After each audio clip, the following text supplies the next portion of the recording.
Hey guys, I wanted to talk to you today about a bug out vehicle. I don't have a vehicle right now, so it's kind of useless for me to prepare to have a bug out vehicle, but I still going to have a kit for a vehicle in case I manage to get one. But first of all, you have to figure out what kind of vehicle that you need or have. You might not be able to get a separate vehicle as your bug out vehicle. You might not be able to afford to buy, a four-wheel drive pickup truck. Okay. Or even really want a four-wheel drive pickup truck. Maybe you don't want that. Maybe you want a van because you can put solar panels on the roof and you can kit it out and sleep it out and be a little mini camper. Your bug out vehicle might be a towable travel trailer or a motorhome or a bicycle or a motorcycle or a dirt bike. Okay. A Suburban, whatever type of vehicle that you think you need as a bug out vehicle is what you need to get ready. Okay, so you're going to want to make sure the tires are excellent. You're going to want to make sure your spare is an excellent spare and fully aired up. You're going to want to make sure you have tire repair kits and air pumps. You're going to want to make sure your motor is in top running order and that you keep the oil change so that it'll last for a long time. You're going to want to make sure that you have spare fluids for that in case you need to add a quart of oil or a quart of transmission fluid or power steering fluid. You're going to want to make sure that you have spare wiper blades. Okay, they only last a year to 2 years and then they're done. So a spare set of windshield wiper blades, keep it in a cool, dark spot. They'll eventually degrade as well, but they might get you through another hump. Okay, you're going to want to make sure you have spare belts for your vehicles. Okay, at least one.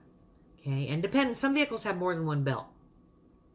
So if you don't have the big serpentine belt, which most of them have come out with, and you have several smaller belts, like on your older vehicles, they have one for this and one for that, and it all runs off a central pulley, then you're going to want to make sure you have some extra belts for those. And again, store them in a cool, dry area. You don't necessarily want to store your rubberized belt stuff in the trunk of your car, especially in the summer, unless you park it in the shade maybe all the time.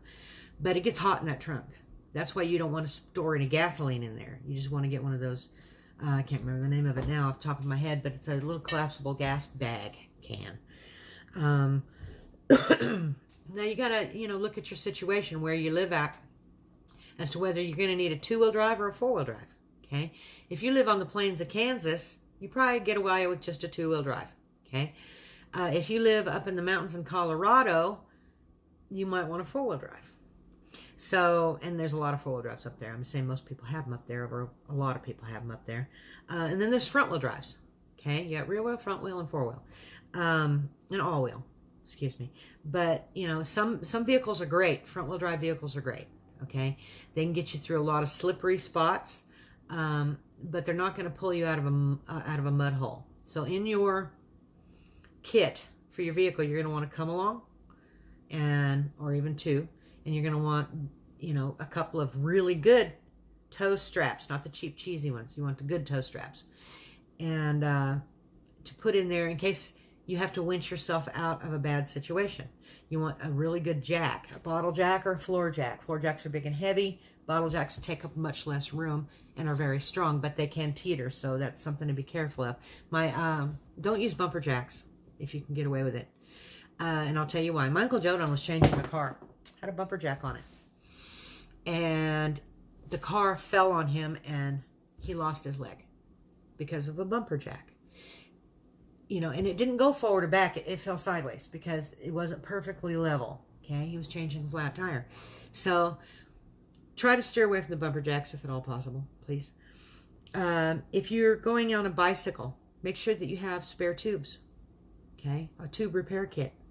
A road bike's fine, but what you're probably gonna need is either a combo bike or a mountain bike. Okay, so that it has a little bit more grip and the tires are a little wider. If you're going to have a bicycle trailer, you're going to make sure that you have everything you need to maintain that bike, which, the stuff to lube up your chain, maybe a chain repair kit. Okay. Of course, the tubes, the spare tubes, maybe even one extra spare tire. If you have a bicycle trailer, you can mount that spare bicycle wheel and tire on the back side of it so that if you get a flat tire and you can't fix it right then, you can slap the new wheel on it, go, and then when you get to camp, you can work on repairing it. Same with your little trailer. You might want to get a little spare wheel for that. If you're on a motorcycle, depending on the motorcycle, some motorcycles will not do well off-road. Harleys being one of them, street bikes. They don't really do well off-road. So if your motorcycle happens to be a dirt bike, you're going to have to figure out some way to make that dirt bike work for you, because it doesn't have a very big gas tank. It doesn't have a place to put a spare tire. Yeah, you really, I don't even know if you can attach a little motorcycle trailer to one of them. You might be able to, probably, especially if you're handy at all. You have to look at your vehicle and get your vehicle in top running order and keep it that way and keep the fuel in it, keep it right, so that if you do need it, it's there. Okay? What if you lost your job and you lost your home and you lost everything, but you still had your van? Okay? Can you survive in your van? Okay? That's why I think a van would be an excellent bug out vehicle. They have four-wheel drive vans too, because you can put the solar on this, so you can have lights, so that you can have, this, that, and the other. You can store some food in it. You can store some clothes in it. Not much. Okay? But if you type in van life, you can look at van tours all day long on YouTube. People have different ideas of what they like. These people live and travel in their vans. That's what they live in. It's easy enough to live in it. Now, with a family of 5, it might be a little more difficult, but, that is what it is, right? So anyway, this thing's gone on for only 6 minutes. Wow, I'm making a short video today on this. A 4-wheel drive Jeep. Those are great, but there's no storage space. You have a trailer you're going to attach to it. If it's a soft top or whatnot, there's probably not much way you can put a rack on the top. You might be able to. The Suburban, I think, is an excellent choice because it's big enough in the back you can either store your stuff or you can sleep back there. Okay, now if you're going to bug out in a vehicle, where are you going? You're going to need road maps. You're going to need, because GPS might not work. Have the GPS if you want, but also have hard copies of road maps in your area, and that includes dirt roads. You can get maps that have the dirt roads on them, because if it's a true shtf situation, do you really want to go down the highway where 10,000 other people are jammed in there and sitting for hours? No, you might want to take the less traveled route, which means dirt roads, or cutting across at the edge of farmers' fields. You need to look at all that.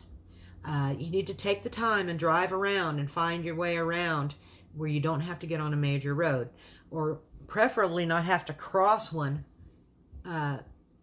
that it'd be impossible to get across, because if it's 4 lanes and they're bumper to bumper, they're not going to let you in. So also is the timing on your bug out. If you're going to bug out with your vehicle, or if you're going to bug out on foot, you're going to need your timing to be right, because if you wait too late, then you can't get out of there. So, but on your vehicle, if you choose a pickup truck, excellent choice for a pickup truck. You got the whole bed to store stuff in. You could put a camper shell on it or an overhead camper. Those are kind of expensive though. To live in or to camp in, you can get a 4-wheel drive, 2-wheel drive, short bed, long bed. I would suggest a long bed just because it gives you more storage room. But it also makes it easier to high center or low center because it's a longer vehicle. Something to keep into consideration, which is why Jeeps are so popular for 4-wheel driving, because they're short. But a pickup truck is an excellent choice. Even a smaller pickup truck, like a Dakota or something, or an S10. Pickups are excellent choices for bug out vehicles because of that. So are Suburbans and vans. I think the lesser of the choices would be a bicycle or a motorcycle. Although the motorcycle, a dirt bike, can take you places vehicles can't go. So, if you had, let's say you had your pickup truck, and you also had a dirt bike, put the dirt bike in the truck. Take the truck as far as it'll go and load the dirt bike. If you have to bug out, you want to take as much stuff with you as you can to start with, at least. You can ditch it if you have to later, even, you might not want to. If it became an issue, you could, okay? If you got a little trailer to put your 4-wheeler on, or riding lawnmower even, okay? You could bug out in a riding lawnmower. It wouldn't go very fast, but at least you wouldn't have to walk, right? You just have to have some gas for it. And they have little trailers for them too, which is really kind of cool. You can bug out in your farm tractor if it's what you really wanted. A front end loader, put all your stuff in the bucket and go. You know, you have to figure out something that you have that you might be able to bug out in, just in case of a shtf situation. You know, it may or may not work in an EMP situation. If it's a tornado, it might be hard to get through neighborhoods because of downed trees, flipped over cars, whatever the case may be. So that's something to take into consideration, is what kind of disaster it is before you try to bug out in your vehicle. Because if you're running along and your whole neighborhood's cut off because that thing, you know, and there's a river on this side and you can't get over there because it's a swamp, you know, and that's the only way out of your neighborhood, and the tornado went right across there and it knocked down every tree in the neighborhood and scattered 24 houses across all the roads, how are you going to get out? Well, maybe, since that's a river, you should have a boat. Okay, I wouldn't go with an inflatable, not an SHTF situation. You might want a canoe, okay, or a kayak, preferably a canoe. You can carry some gear in that. John boat. There's lots of things that you can bug out. A lot of boats you can bug. If you live next to the ocean, you might want to have a little sailboat. I wouldn't go with a really small one unless you plan on coming back to shore pretty quick. But if you plan on going way out in the ocean, you're gonna, you know, at the very least a 30-foot long sailboat, something that's got a chance of surviving a big storm, because out in open water you'll get them. If you're bugging out on foot, you know, which would be my situation if it had to be. I have to make sure that my load's light enough. But now I might be able to get a wagon, shopping cart. I've got a hand truck right now I could put everything on the hand truck and push it in front of me, and I wouldn't have to carry it on my back, and it would be of a more balanced load, because how high up you tilt the hand truck is to how heavy it is. Okay, the farther down, it's gonna be heavier. If you get too far forward, it'll tip over. Anyway, so you got to figure out what kind of vehicle, whether it be a hand-operated hand truck, all the way up to a semi-truck with a big 40-foot long, big old long semi-box trailer. Okay, you might want to disconnect that. Unless you're full of food or something, you might want to keep that. Who knows? If you're running to Walmart and you're a semi-truck driver and it's a non-refrigerated load and it's got all sorts of food in there, canned goods and different things, you might want to just hang on to that thing. Who knows? But anyway, as far as a bug out vehicle, you know, you're going to have to make sure that you have, you know, you might want to consider putting a camouflage net over the top of your vehicle when you get to your bug out area. You know, if you're in the desert, you want a tan and brown one. If you're up in the woods, you're going to want a green one. But you're going to want to camouflage your vehicle as much as possible, from the air as well as from the ground. Okay, that's why the big camo net. You know, and then pile branches around it to camouflage it, to hide it. Don't leave it right on the road and do it, because people can see it. But, you know, if there's someplace you can pull it off into the woods behind some thick cedar trees, and then put the camo net on there and then stack brush around it, some way to keep your vehicle from being seen as easily, so that it doesn't get taken, it doesn't get rifled through or broken into or damaged or destroyed or, you know, vandalized. In your bug out vehicle, you're going to want to consider having a little solar panel that keeps your battery topped off. Because what if you've parked it and you've hidden it, and you think maybe that you need to run into town, that maybe the situation might be over, and you go over there and your battery's dead? What are you going to do? So, you know, you might want to have a battery disconnect too. They have those that ride on the battery. You can just flip the lever over and it disconnects your battery, so there's no phantom drain. Okay, but a battery will eventually discharge all on its own. So having one of those little solar panels to keep a float charge on your battery wouldn't be a bad thing. You're going to want to have extra keys for your vehicle. Okay, because what if you're hiking along and you lose your keys and you need to get back to your vehicle to check, see if this SHTF situation has eased? What are you going to do? Okay, I don't know how to hotwire a vehicle, and a lot of your newer vehicles can't be hotwired or easily. So have an extra set of keys, you know, stash them up somewhere in the frame, or, you know, bury them under a rock 10 foot to the right of the front wheel, or whatever the case may be. Have keys available for the vehicle, preferably on, under, or near the vehicle to where other people can't see them, but you have spare keys. Okay? In an shtf situation, it'd be pretty easy to lose your keys. So, spare keys, definitely.